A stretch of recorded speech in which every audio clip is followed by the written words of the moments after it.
ನಾವೀಗ ತೀರ್ಥಹಳ್ಳಿ ತಾಲೂಕಿನ ತೂದೂರು ಗ್ರಾಮ ಪಂಚಾಯತಿ ವ್ಯಾಪ್ತಿಯ ಬೇಗೊಳ್ಳಿಯಲ್ಲಿದ್ದೀವಿ. ಈ ರಸ್ತೆ ಈಗ ಅಭಿವೃದ್ಧಿಗೊಳ್ತಾ ಇದೆ, ಚತುಷ್ಪಥವಾಗಿ ರೂಪುಗೊಳ್ತಾ ಇದ್ದಾವೆ. ಇಲ್ಲಿ ಈ ರಸ್ತೆಯ ಕಾರಣಕ್ಕಾಗಿ ಸರ್ಕಾರಿ ಕಟ್ಟಡಗಳು, ಶಾಲೆ, ಆಸ್ಪತ್ರೆಯ ಕೆಲವು ಕೊಠಡಿಗಳು, ಆಸ್ಪತ್ರೆಯ ಕೇಂದ್ರಗಳು ಎಲ್ಲವೂ ಕೂಡ ತೆರವಾಗ್ತಾ ಇದ್ದಾವೆ. ನಾವೀಗ ಇಲ್ಲೇ ಪಕ್ಕದಲ್ಲಿ ಒಂದು ಶಾಲೆ ಇದೆ, ಅಲ್ಲಿಗೆ ಹೋಗೋಣ ಬನ್ನಿ.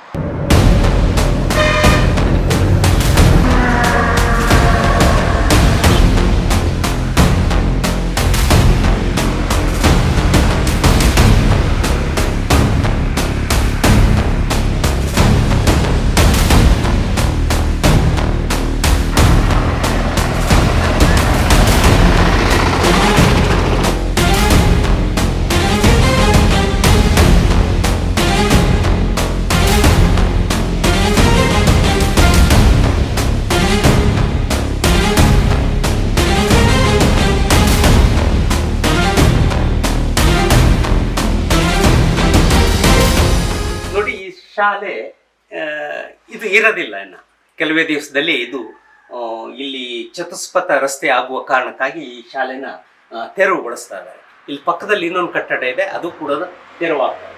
ಅಂದರೆ ಸುಮಾರು ಈ ಶಾಲೆಯಲ್ಲಿ 100ಕ್ಕೂ ಹೆಚ್ಚು ವಿದ್ಯಾರ್ಥಿಗಳು ವ್ಯಾಸಂಗ ಮಾಡ್ತಾ ಇದ್ದಾರೆ. ಎಲ್ಲ ಅಕ್ಕಪಕ್ಕದ ಹಳ್ಳಿಯಿಂದ ತುಂಬ ಜನ ಈ ಶಾಲೆ ಭಾಳ ಉತ್ತಮವಾದ ಶಾಲೆ ಅನ್ನೋ ಕಾರಣಕ್ಕಾಗಿ ಇಲ್ಲಿ ಹೆಚ್ಚಿನ ವಿದ್ಯಾರ್ಥಿಗಳು ಬರ್ತಾ ಇದ್ದಾರೆ. ಅಂದರೆ 8 ಕಿಲೋಮೀಟ್ರು 10 ಕಿಲೋಮೀಟ್ರಿಂದ ಕೂಡ ಇಲ್ಲಿಗೆ ವಿದ್ಯಾರ್ಥಿಗಳು ಬರ್ತಾ ಇದ್ದಾರೆ. ಅಂದರೆ ನಾವು ಊಹಿಸ್ಬೋದು ಈ ಶಾಲೆಯ ಗುಣಮಟ್ಟ ಹೇಗಿದೆ ಅಂತ ಹೇಳಿ. ಎಲ್ಲ ಕಡೆ ಸರ್ಕಾರಿ ಶಾಲೆಗಳು ಮುಚ್ಚುವ ಸಂದರ್ಭದಲ್ಲಿ ಇಲ್ಲಿ ಶಾಲೆ ಇನ್ನೇನು ಉನ್ನತಿಗೆ ಹೋಗ್ತಾ ಇದೆ ಅನ್ನುವ ಹಂತದಲ್ಲೇ ನಮ್ಮ ಚತುಷ್ಪಥದ ಭೂತ ಈ ಶಾಲೆನ ಬಲಿ ಪಡೀತಾ ಇದೆ.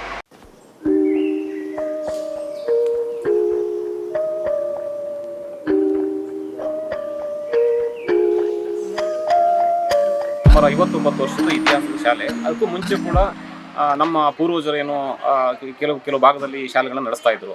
ಆ ನಡೆಸೋ ಸಂದರ್ಭದಲ್ಲಿ ಇವತ್ತು ಕೂಡ ಬೇಗೊಳ್ಳಿಲಿ ಅತಿ ಉತ್ತಮವಾಗಿರ್ತಕ್ಕಂಥ ವ್ಯಾಸಂಗ ಇರ್ಬೋದು, ಎಲ್ಲ ರೀತಿಯಲ್ಲೂ ಚಟುವಟಿಕೆಗಳಿದ್ದು ಭಾಳ ಉತ್ತಮವಾಗಿದೆ. ನಂಬರ್ 1 ಶಾಲೆ ಅಂತ ಅನ್ಕೋಬೋದು. ಈಗ ರೀಸೆಂಟಾಗಿ ಇದಕ್ಕೆ ನಮಗೆ ಸಮಸ್ಯೆ ಏನಾಗಿದೆ ಅಂತ ಹೇಳಿದ್ರೆ, ಈಗ ರಾಷ್ಟ್ರೀಯ ಹೆದ್ದಾರಿ 169 ಏನಾಗಿದೆ ಅಂದರೆ ಈ ಶಾಲೆಯ ಸಂಪೂರ್ಣ ಏನು ಶಾಲೆ ನೆಲಸ ಆಗ್ತಕ್ಕಂಥದ್ದು ನಮಗೆ ಈಗಾಗಲೇ ಚಿತ್ರಣಗಳು ಕೊಟ್ಟಿದ್ದಾರೆ. ಅವರು ಎಲ್ಲ ರೂಪುರೇಷೆಗಳನ್ನು ಹಾಕಿಕೊಂಡು ನಮಗೆ ಇನ್ಸ್ಟ್ರಕ್ಷನ್ ಕೊಟ್ಟಿದ್ದಾರೆ. ಹಾಗಾಗಿ ಈ ಶಾಲೆ ಪರ್ಯಾಯ ವ್ಯವಸ್ಥೆಗೆ ಬದಲಿ ಆಗಬೇಕು. ಶಾಲೆ ಇಲ್ಲಿಂದ ಮುಚ್ಚೋ ಶಾಲೆನ ಮತ್ತೆ ನಾವು ಬೇರೆ ಕಡೆ ಸ್ಥಾಪನೆ ಮಾಡಬೇಕು. ಅದಕ್ಕೆ ನಾವು ಈಗ ನಮಗೆ ಬೇರೆ ಏನು ರೆವಿನ್ಯೂ ಜಾಗ ಇಲ್ಲದೇ ಇರೋ ಕಾರಣಕ್ಕೆ ನಾವು ಫಾರೆಸ್ಟ್ ಲ್ಯಾಂಡನ್ನು ಈ ಹಿಂದೆ ಈ ಶಾಲೆಗೆ ನಾವೊಂದು ಆಟದ ಮೈದಾನ ಮಾಡ್ಕೊಂಡಿದ್ವಿ. ನಂಬರ್ 105 ಆಟದ ಮೈದಾನ ಮಾಡಿಕೊಂಡು ಅಲ್ಲಿ ಒಂದು ಶಾಲೆಯ ಜಾಗವಾಗಿ ಇಟ್ಕೊಂಡಿದ್ವಿ. ಆ ಜಾಗ ಅರಣ್ಯ ಇಲಾಖೆಗೆ ನಾವು ಕೇಳಿದಾಗ ಅವ್ರು ಏನು ಹೇಳಿದ್ರು, ಇಲ್ಲ ನಮಗೆ ಅದು ಅರಣ್ಯ ಇಲಾಖೆಗೆ ಸಂಬಂಧಪಟ್ಟಿದ್ದು, ನಾವು ಅದನ್ನು ಅಷ್ಟು ಬೇಗ ನಾವು ಒಪ್ಪಿಗೆ ಕೊಡೋಕ್ಕಾಗಲ್ಲ ಹಾಗೆ ಅಂತೇಳಿ. ಅದನ್ನು ಬೇರೆ ಇದೇನು ಕಾನೂನಿನ ಸಮಸ್ಯೆಗಳನ್ನೆಲ್ಲವೂ ಕೂಡ ನಾವು ವ್ಯವಸ್ಥೆಯನ್ನು ಮಾಡ್ಕೊಂಡು ಈಗ ಮುಂದೆ ಹೋಗಬೇಕು ಅಂತ ಹೇಳಿದ್ರೆ ಭಾಳಷ್ಟು ಕಗ್ಗಟ್ಟಾಗಿ ನಮಗೇನು ಶಾಲೆ ಅಲ್ಲಿ ನಾವು ನಿರ್ಮಾಣ ಮಾಡಬೇಕಂದ್ರೆ ಭಾಳ ಸವಾಲುಗಳಿದೆ. ಜಾಗ ಇನ್ನೂ ಕೂಡ ಮಂಜೂರಾತಿ ಆಗಲಿಲ್ಲ. ಮಂಜೂರಾತಿ ಆಗೋ ಹಂತದಲ್ಲಿ ಇದೆ ಅಂತೇಳಿ ನಮ್ಗೆ ಈಗಾಗಲೇ ಸೂಚನೆಗಳು ಬಂದಿದೆ, ಬಿಟ್ಟರೆ ಯಾವುದೇ ಕಾರಣಕ್ಕೂ ಮಂಜೂರಾತಿ ಆಗಲಿಲ್ಲ.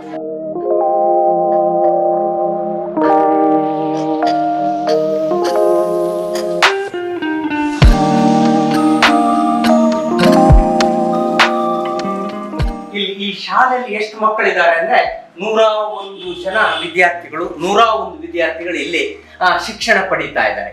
ಆದ್ರೆ ರಾಷ್ಟ್ರೀಯ ಹೆದ್ದಾರಿ ಪ್ರಾಧಿಕಾರದವರು ಬಂದು ಈ ಶಾಲೆಯ ನಡುವು ಮಧ್ಯೆ ಮಾರ್ಕ್ ಹಾಕಿ ಹೋಗಿ ಇದು ಇಲ್ಲಿ ತನಕ ಬರ್ತದೆ, ಇದಿಷ್ಟನ್ನು ನಾವು ಆ ಕಡೆ ಈ ಕಡೆ ಎಲ್ಲ ತಗೊಳ್ತೀವಿ, ಆ ಕಡೆ ಮಾತ್ರ ನಿಮ್ಗೆ ಇದೆಲ್ಲ ನಮ್ಗೆ ಸಂಬಂಧಪಟ್ಟಿದ್ದು ಅಂತ ಹೇಳಿದ್ದಾರೆ.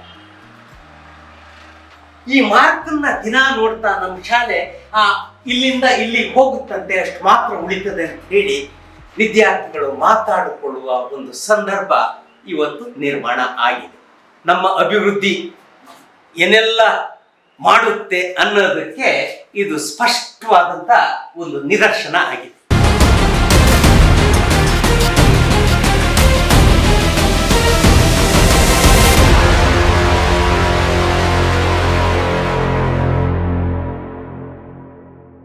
ಶಾಲೆ ಏನಾಗಿತ್ತು ಅಂದರೆ, ಇದು ಒಬ್ಬರು ಖಾಸಗಿಯವ್ರ ಜಾಗ. ಈ ಶಾಲೆ ಹಿಂದಿನಿಂದ ನಡೆಸಿದ್ದು ಕೂಡ ಖಾಸಗಿಯವ್ರ ಜಾಗ. ಆ ಖಾಸಗಿಯವರನ್ನ ನಮ್ಮ ಪೂರ್ವಜರೆಲ್ಲ ಹೋಗಿ ಕೇಳಿದಾಗ ಶಾಲೆ ನಡೆಸಬೇಕು, ನಾವು ಶಾಲೆಗೊಂದು ಜಾಗ ದಾನ ಕೊಡಿ ಅಂತ ಕೇಳಿದಾಗ ಅವರು ರಾಮೇಗೌಡರು ಅಂತೇಳಿ, ಈಗ ಅವರು ರಾಮೇಗೌಡರು ತೀರ್ಕೊಂಡಿದ್ದಾರೆ, ರಾಮೇಗೌಡರು ಮಗ ಪ್ರಭಾಕರ್ ಗೌಡ್ರು ಅಂತ ಅವರು ಕೂಡ ಈಗ ಶಾಲೆಗೆ ದಾನವನ್ನು ಕೊಟ್ಟು ಈ ಜಾಗವನ್ನು ದಾನವನ್ನು ಕೊಟ್ಟು ದಾನಪತ್ರ ಮಾಡಿಕೊಟ್ಟಿದ್ದಾರೆ. ನಮ್ಮದು ಒಂದು ಸಮಸ್ಯೆ ಅಂತ ಹೇಳಿದ್ರೆ ಆ ದಾನಪತ್ರ ಮಾಡಿಕೊಟ್ಟ ದಾನಪತ್ರದ ಏನು ನಕಲು ನಾವು ರಿಜಿಸ್ಟರ್ ಮಾಡಲಿಲ್ಲ, ಅಥವಾ ಶಾಲೆಗೆ ಅದಕ್ಕೆ ಏನು ರೆಕಾರ್ಡನ್ನು ದಾಖಲೆಗಳನ್ನು ಮಾಡದೇ ಇರೋದ್ರಿಂದ ಈಗ ಏನಾಗಿದೆ, ಹೈವೇನವರು ಈಗೇನು ರಾಷ್ಟ್ರೀಯ ಹೆದ್ದಾರಿ 169 ಏನು ನಮ್ಗೆ ಇದು ಇನ್ಸ್ಟ್ರಕ್ಷನ್ ಕೊಟ್ಟಿದ್ದಾರೆ, ನೀವು ಶಾಲೆಗೆ ಹೋಗುತ್ತೆ ಅಂತೇಳಿ, ಅದು ಯಾವುದೂ ಕೂಡ ತಿಳುವಳಿಕೆ ನೋಟಿಸನ್ನು ನಮಗೆ ಶಾಲೆಗೆ ಜಾರಿ ಮಾಡಲಿಲ್ಲ. ಅದು ನಮಗೊಂದು ದುರ್ವಿಧಿ, ಒಂದು ನಮಗೆ ಬೇಸರ ಸಂಗತಿ.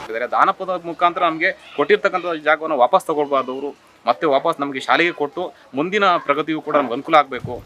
ಮಂಡಗದ್ದೆ ಸಮೀಪದ ನಲ್ಲೀಸರದಿಂದ ತೀರ್ಥಹಳ್ಳಿಯ ಕೊಪ್ಪ ಸರ್ಕಲ್ವರೆಗೆ 340 ಕೋಟಿ ವೆಚ್ಚದ ಕಾಮಗಾರಿಗೆ ಈಗಾಗಲೇ ಟೆಂಡರ್ ಪ್ರಕ್ರಿಯೆ ಮುಕ್ತಾಯಗೊಂಡಿದೆ. ಇನ್ನೇನು ಶೀಘ್ರದಲ್ಲೇ ಚತುಷ್ಪಥ ರಸ್ತೆ ಕಾಮಗಾರಿ ಆರಂಭಗೊಳ್ಳುತ್ತಿದೆ. ಈ ಕಾಮಗಾರಿಗಾಗಿ ಅಂದಾಜು 576 ಕೋಟಿ ವೆಚ್ಚವನ್ನು ನಿಗದಿಪಡಿಸಲಾಗಿದೆ. ಆ ದಾರಿ ಹೋಗುವ ಸಂದರ್ಭದಲ್ಲಿ ನಾವು ಪಂಚಾಯಿತಿ ಮಟ್ಟದಲ್ಲಿ ನಾವು ಶಕ್ತಿ ಮೀರಿ ನಾವು ಕೆಲಸ ಮಾಡ್ತಾ ಇದ್ದೀವಿ. ಅದಕ್ಕೆ ಬೇಕಾದಂಥ ಜಾಗಕ್ಕೆ ವ್ಯವಸ್ಥೆಯ ಸರ್ಕಾರದ ವತಿಯಿಂದ ನಾವು ಮಾಡೋಕ್ಕೆ ಸಂಪೂರ್ಣ ಪ್ರಯತ್ನ ಪಡ್ತಾ ಇದ್ದೀವಿ. ಅದೇ ರೀತಿ ಆ ಶಾಲೆಯ ಜಾಗದ ಈಗ ಏನು ಶಾಲೆಯ ಜಾಗ ಹಾದು ಹೋಗಿ ಆ ಜಾಗ ಪರಿಹಾರವನ್ನು ಶಾಲೆಯ TMCಗೆ ಕೊಡಿಸುವ ವ್ಯವಸ್ಥೆ ಮಾಡೋದು ತುಂಬ ಒಳ್ಳೆಯ ಗಣ ಸರ್ಕಾರ. ಅದೇ ರೀತಿ ಶಾಲೆಯ ಇನ್ನೊಂದು ಜಾಗದ ಮೇಲೂ ಹಾದು ಹೋಗ್ತಾ ಇದೆ, ಆ ಜಾಗದ ಪರಿಹಾರನೂ ಅಷ್ಟೇ ಶಾಲೆಗೆ ಒಂದು ಬರೋಂಗೆ ಮಾಡಿದ್ರೆ ಶಾಲೆಯ ಅಭಿವೃದ್ಧಿಗೆ ಸಾಧನೆ ಆಗ್ತದೆ. ಏನು ದಾನ ಕೊಟ್ಟಿದ್ದಾರೆ ಅವರಿಗೆ ಇನ್ನೊಂದ್ಸರಿ ನಾನು ಮಾಧ್ಯಮ ಮುಖಾಂತರ ಮನವಿ ಮಾಡ್ಕೊಳ್ಳೋದು, ನೀವು ದಾನ ಕೊಟ್ಟಿದ್ದೀರಿ, ಅದನ್ನು ಶಾಲೆಯ ಉಳಿವಿಗಾಗಿ ಉಳಿಸ್ಕೊಡಿ. ನಿಮ್ದು ಯಾರದೇ ಏನೇ ಸಮಸ್ಯೆಗಳಿದ್ರು ಕೂಡ ಅವನ್ನೆಲ್ಲವನ್ನು ಕೂಡ ನಿಮ್ಮ ಹಂತದಲ್ಲೇ ಬಗೆಹರಿಸ್ಕೊಂಡು ನಮಗೆ ಶಾಲೆಗೆ ಕೊಟ್ಟಿರ್ತಕ್ಕಂಥ ಜಾಗನ ಅದರ ಪರಿಹಾರದ ಹಣ ಮತ್ತು ಮೊತ್ತ ಏನಿದೆ ಅದು ಶಾಲೆಯ ಅಭಿವೃದ್ಧಿಗೋಸ್ಕರ ನೀವು ನಮಗೆ ದಯಮಾಡಿ ನೀವು ಬಳಸ್ಕೊಳ್ದೆ ನಮಗೆ ಕೊಡಿಸ್ಕೊಡ್ಬೇಕು. ಜೊತೆಗೆ ಏನೇ ತೊಡಕುಗಳಿದ್ರೆ ನಾವು ಕೂಡ ನಿಮ್ಮ ಜೊತೆಗೆ ಬರ್ತೀವಿ. ಶಾಲೆಯ ಉಳಿವಿಗಾಗಿ ನೀವು ಕೈ ಜೋಡಿಸ್ಬೇಕು ಅಂತೇಳಿ ಈ ಮೂಲಕ ಅವ್ರಿಗೆ ಮತ್ತೊಮ್ಮೆ ನಾವು ಮನವಿಯನ್ನು ಮಾಡ್ತೀವಿ. ಈ ರಸ್ತೆ ಭೂತ ಈ ಶಾಲೆನ ಬಲಿ ಪಡೆದ್ರೆ ನೆಕ್ಸ್ಟ್ ಏನು, ಮುಂದೆ ವಿದ್ಯಾರ್ಥಿಗಳ ಭವಿಷ್ಯ ಏನು, ಅವರಿಗೆ ಎಲ್ಲಿ ನೆಲೆ ಕಾಣಿಸ್ಬೇಕು, ಅವರಿಗೆ ಶಿಕ್ಷಣ ಪಡೆದಕ್ಕೆ ಒಂದು ನೆರಳು ಎಲ್ಲಿ ಅಂತ ಹೇಳಿದ್ರೆ ಇವತ್ತಿಗೂ ಅದು ಸ್ಪಷ್ಟ ಇಲ್ಲ.